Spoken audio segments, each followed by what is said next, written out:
In the days when the judges governed Israel, there was a famine in the land of Canaan. And a certain man of Bethlehem in Judah went to live temporarily in the country of Moab, with his wife and his 2 sons. The man's name was Amalek, and his wife's name was Naomi, and his 2 sons were named Mahlon and Chilion. They were Ephrathites from Bethlehem in Judah. They went to the country of Moab and stayed there. Then Amalek, Naomi's husband, died, and she was left a widow with her 2 sons. They took wives from the Moabite women. The name of one was Orpah, and the name of the other was Ruth.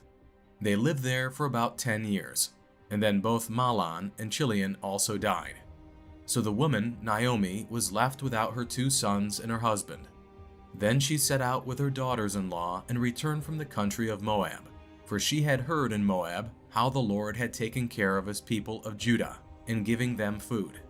So she left the place where she was living, her 2 daughters-in-law with her, and they started on the way back to the land of Judah. But Naomi said to her 2 daughters-in-law, "Go back, each of you return to your mother's house.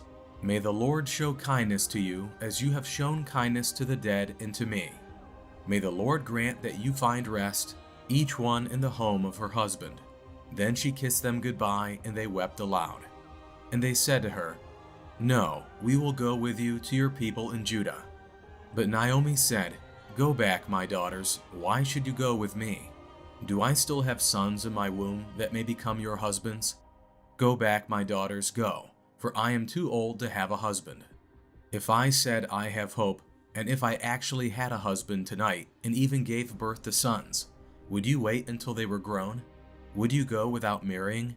No, my daughters, for it is much more difficult for me than for you, because the Lord's hand has gone against me." Then they wept aloud again, and Orpah kissed her mother-in-law goodbye, but Ruth clung to her. Then Naomi said, "Look, your sister-in-law has gone back to her people and to her gods. Turn back and follow your sister-in-law. When you die, I will die, and there I will be buried.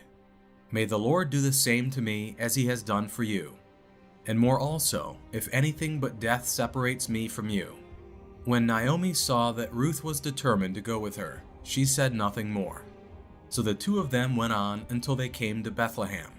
And when they arrived in Bethlehem, the whole city was stirred because of them. And the women asked, "Is this Naomi?" She said to them, "Do not call me Naomi, sweetness. Call me Mara, bitter. For the Almighty has caused me great grief and bitterness.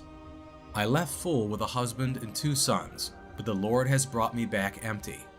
Why call me Naomi, since the Lord has testified against me and the Almighty has afflicted me?" So Naomi returned from the country of Moab with her Ruth the Moabitess, her daughter-in-law, and they arrived in Bethlehem at the beginning of the barley harvest.